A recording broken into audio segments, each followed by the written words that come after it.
Tom has our reading this morning.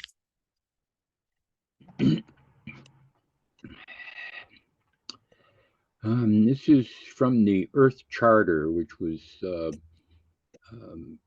published, I guess, in the year 2000, 23 years ago. We stand at a critical moment in Earth's history, a time when humanity must choose its future. As the world becomes increasingly interdependent and fragile, the future at once holds great peril and great promise. To move forward, we must recognize that in our midst of a magnificent diversity of cultures and life forms, we are one human family and one Earth community with a common destiny. We must join together to bring forth a sustainable global society founded on respect for nature, universal human rights, economic justice, and a culture of peace. Towards this end, it is imperative that we, the peoples of Earth, declare our responsibility to one another, to the greater community of life, and to future generations. And I would add, and to our Earth.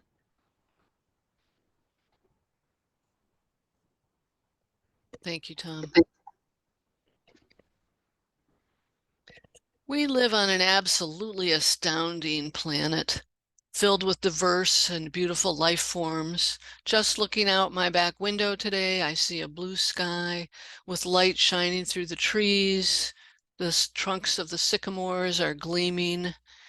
Pileated woodpeckers with shiny red top knots scoot up the tree trunk.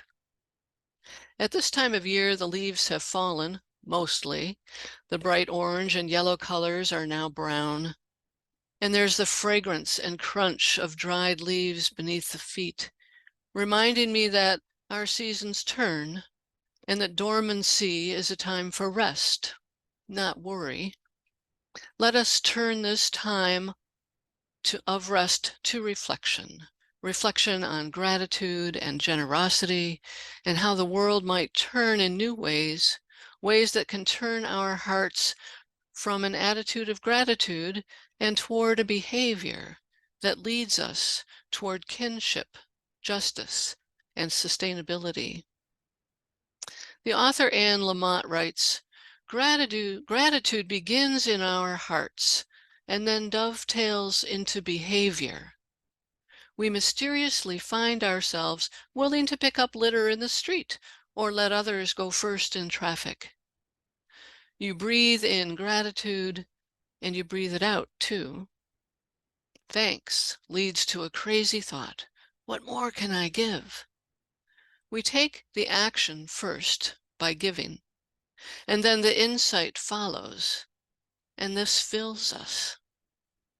Sin is not the adult bookstore on the corner. It is the hard heart, the lack of generosity, and all the isms, racism and sexism. But, she writes, is there a crack where a ribbon of light might get in, might sneak past all the roadblocks and piles of stones, mental and emotional and cultural? Your casual generosity will touch, lift, and encourage someone else. In other words, you have changed something for the better, and someone will follow you. And this will be quantum. The movement of grace toward gratitude brings us from the package of self-obsessed madness to a spiritual awakening. Gratitude is peace. It's all too easy for those of us in the U.S. to ignore suffering and poverty elsewhere. So let us turn our sense of gratitude toward people who are suffering in other parts of the world and see them as kin. The global community faces the proverbial fork in the road, where one path takes us to what David Corton of Yes Magazine describes as the great unraveling, And the other path takes us toward the great turning. This unraveling is seen as climate change, economic instability, war and conflict, and rising authoritarianism. The great turning moves us from this empire toward an earth community. Faith in Action organizer Michael Ray Matthews said something that has never left me. He says, "Do you want to be a chaplain for the empire or a prophet for the resistance?" Well, giving comfort and succor to the empire was certainly not where I wanted to put my energy, for sure. That said, I sometimes do serve the empire more than the resistance. I mean, let's be real. I live a life of privilege. I was born in the USA.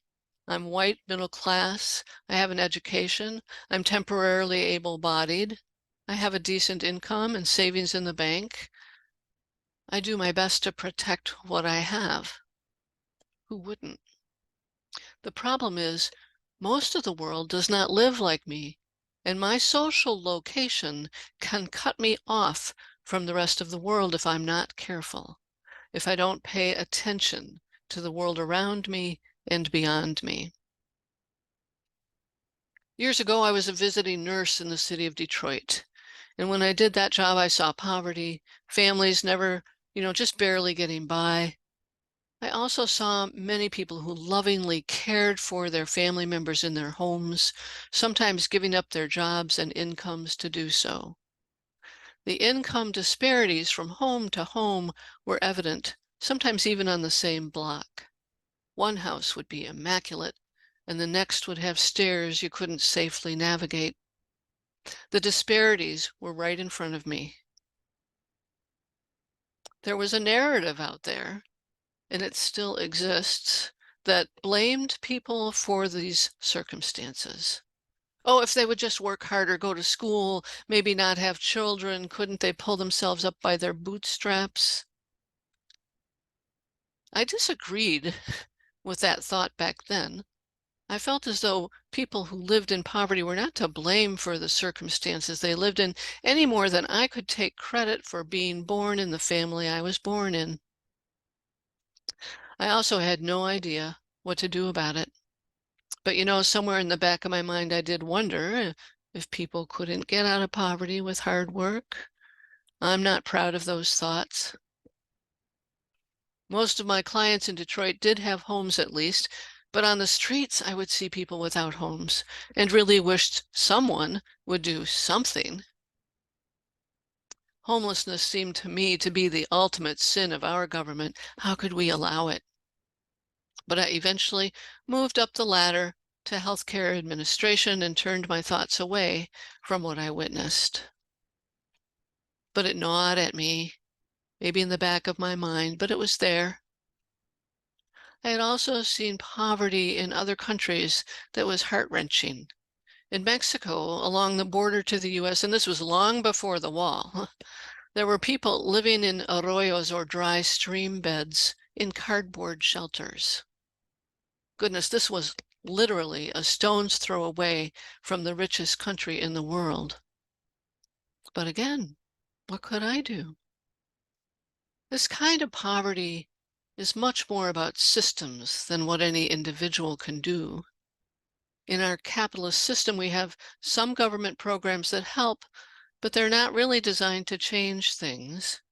Food stamps will not change the income disparity.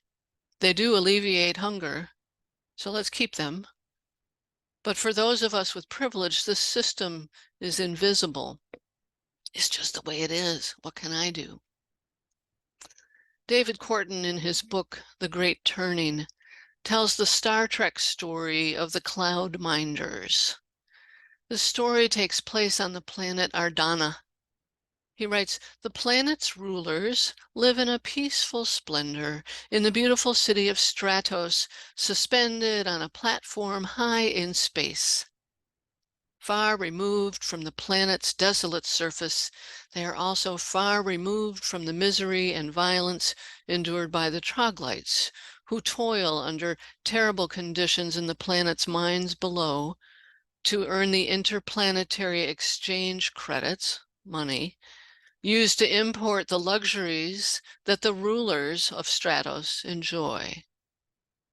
The rulers consider their privilege to be wholly fitting, given their perception that it is their superior intelligence, cultural refinement, and moral sensibility that sets them apart from the troglodytes below.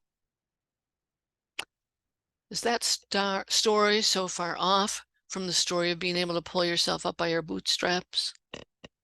Corton writes that this transparent political allegory speaks to the stark division between the elite rulers of planet Earth, who live in gated mansions, work in tall office towers, and fly by private jet to meetings and luxury vacation homes, and those whose toil makes their luxuries possible. To legitimate the injustice of this imperial system, the Stratos dwellers of our planet Earth construct stories that praise their personal virtues and glorify the greatness of their rule and the institutions that place them beyond accountability to ordinary mortals. It is virtually impossible for rulers to rule wisely when they are so far removed from the reality of the lives of those who shoulder the burdens of their decisions. Now, I don't know anything about interplanetary poverty, but I can learn about global poverty. It's on a scale we can barely imagine. Most of us don't know the conditions of the people living in the global south. According to a UNICEF World Bank analysis from September of this year, there are about 333 million children in the world, or 1 in 6, that live in extreme poverty. That is the size of the entire population of the US, y'all. At the end of last year, 685 million people were living on less than $2.15 a day. The World Bank blames things like limited social protections, rapid population growth, the pandemic, conflict, and climate change. And they specifically cite the war in Ukraine for rising food and energy prices. But there are other things that are responsible as well. Corton argues that human consumption is very much to blame, and that consumption is usually on the part of richer countries like ours. Corton says that humans are consuming material and energy at a rate of about 1.2 Earth equivalent planets. Corton says we do this by depleting non-renewable resources like minerals and fossil fuels, and renewable resources like forest, fisheries, soil, and water. Those of us in the richest countries, the empire, continue to gain more for ourselves from other countries at the expense of the vulnerable. And it happens here in the US as well. Corton says that empire dominates at all levels, from relations among nations to relations among family members. Empire brings fortune to the few, condemns the majority to servitude, suppresses the creative potential of all, and appropriates much of the wealth of human societies to maintain the institutions of domination. It's a lot of words. It's harsh words. Does Hunger Games come to mind? It does indeed sound like the planet Ardana. It is why we throw up our hands or offer charity rather than change. In The Great Turning, David Corton put forward a vision for us that we are not helpless in the face of this power of empire. He says to turn our world from empire and instead toward Earth community, we need to unleash the human potential for creative cooperation, share resources and surpluses for the good of all. We must make a choice to relearn how to live by these Earth community principles. The Great Turning needs to occur in 3 major areas: economic, political, and cultural. Economic turning requires that we redefine wealth, from things like gross domestic product or how much money we have, and instead consider the health of our families, communities, and environments. That health becomes our capital. We could also shift from the rights of ownership to the responsibilities of stewardship. We are seeing this idea played out in social enterprises or organizations that are concerned about more than profit. Now, they may be for-profit organizations, but they have broader concerns than shareholder returns. UU author Sharon Welch writes about certified benefit corporations, or B Corps, which are businesses that measure their impact on society and the environment, not just the bottom line. The B Corps actually has a declaration of interdependence, and that is, we envision a global economy that uses business as a force for good.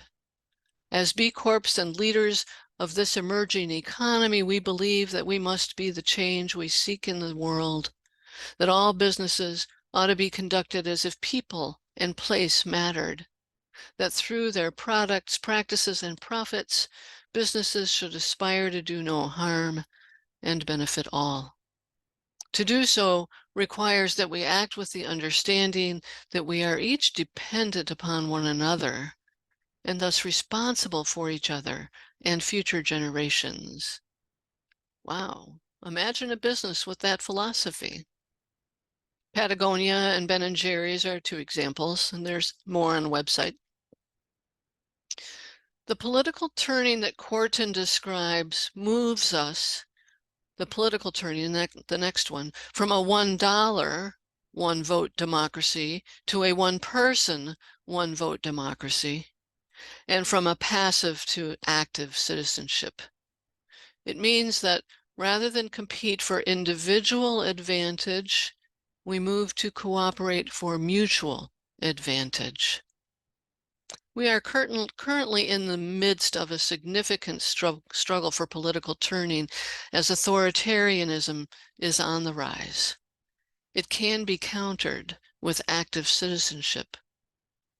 I'm afraid I have to be willing to play the game that is before me, but we also need to try to change the game. The game before me is partisan politics. It means working toward increased access to voting rather than restricting access. It is in registering voters and getting out the vote. It is encouraging partisans to put forward a platform that redistributes wealth. Partisans must do a better job of insisting on policies that do just that, and citizens need to hold the party accountable to do what it says it will. Most important, perhaps, is changing the game to one of cooperation. What might seem like a small thing in a community can grow and spread. The work of these 3 UU congregations here today, the work you do with others in the community to cooperate toward economic equity in whatever way you see it, helps move us all in that direction. I think about the effort in Petoskey to save the hospice house while the powerful hospital system wants to close it.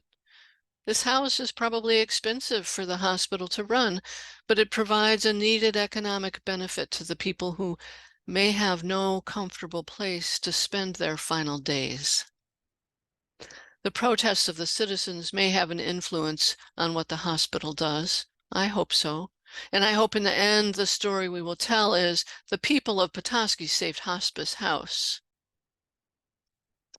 The story of the hospital system is a story of domination or empire in the health system, where it's all about the bottom line. What if instead we would tell a story about a caring economy, an economy of care or cooperative and creative use of our resources?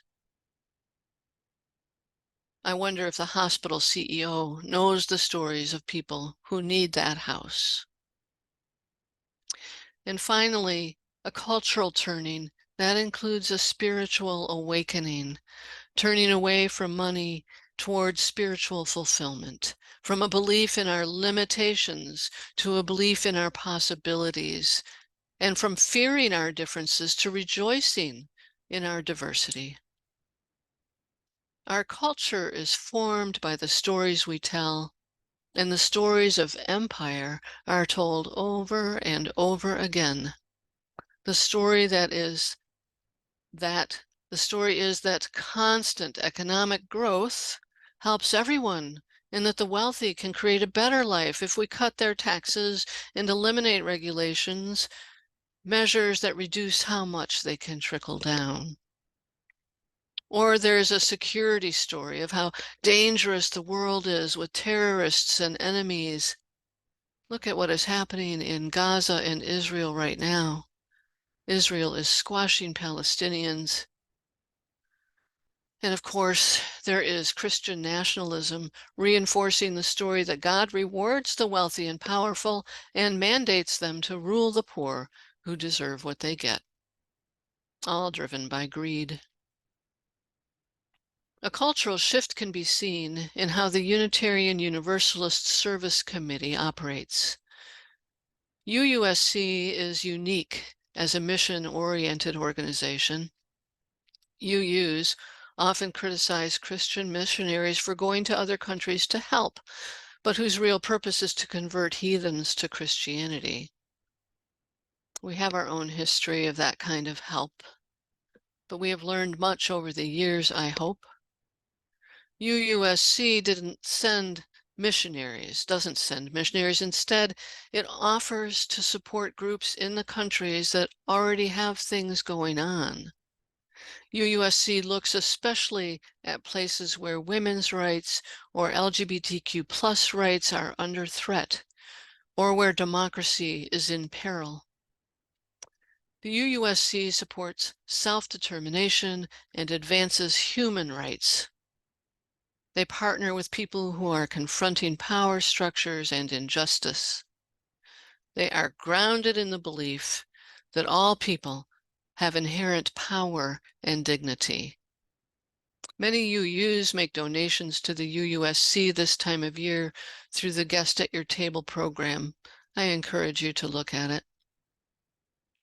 But let me take us back to the beginning of this sermon, and I'd like to turn toward a spiritual practice of gratitude.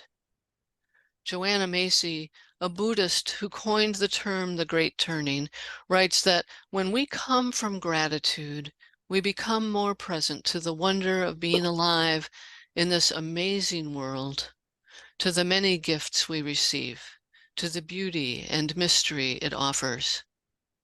Yet the very act of looking at what we love and value in our world brings with it an awareness of the vast violation underway, the plunder and unraveling. Coming from gratitude grounds us in trust and psychological buoyancy, which supports us in facing harsh realities. From gratitude, we naturally flow to honoring our pain for the world. Gratitude is a cultural turn that kindles resilience. If we are willing to listen to the heart that is filled with gratitude, then perhaps we can find the will and the way to help the wheel turn politically, economically, and culturally, and it's culture that undergirds it all. Joanna Macy says, we must slow the destruction of industrial growth, protect endangered species, provide soup kitchens for the homeless, civil disobedience against munitions makers, polluters, and others. Let us create new forms and structures of society. You can see it beginning around us, right? Solar panels, wind farms, farmers markets, land trusts, co-housing, and co-ops.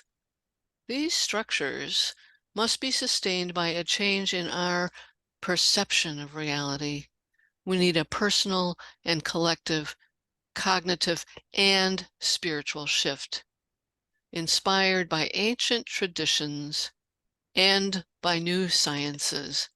Let us show gratitude for ancestors and solar panels. The turn lets go of the isolated self and instead embraces all as kin. our mutual belonging in the web of life. Macy writes, now in this very time, these three rivers, anguish for our world, scientific breakthroughs, and ancestral teachings flow together. From the confluence of these rivers, we drink and awaken to what we once knew. We are alive on a living earth, source of all we are and know. Despite centuries of mechanistic conditioning, we want to name once again this world as holy. John Mohawk in Yes Magazine shares a passage from the Hopi elders. They write, to my fellow swimmers, there is a river flowing now very fast. It is so great and swift that there are those who will be afraid. They will try to hold on to the shore. They are being torn apart and will suffer greatly. Know that the river has its destination. We must let go of the shore, push off into the river, keep our heads above water. At this time in our history, we are to take nothing personally, least of all ourselves. For the moment we do, our spiritual growth and journey come to a halt. The time of the lone wolf is over. Gather yourselves, banish the word struggle from your attitude and vocabulary. All that we do now must be done in a sacred manner and in celebration. We are the ones we have been waiting for. My friends, you've heard it over and over today that we must work together to turn the wheel, that we must recognize that the way things are is not the way we want things to be, that we must use our creative potential to imagine something better, that we must use gratitude and it will move us to action, and that that's the story we must tell. May it be so. May we make it so.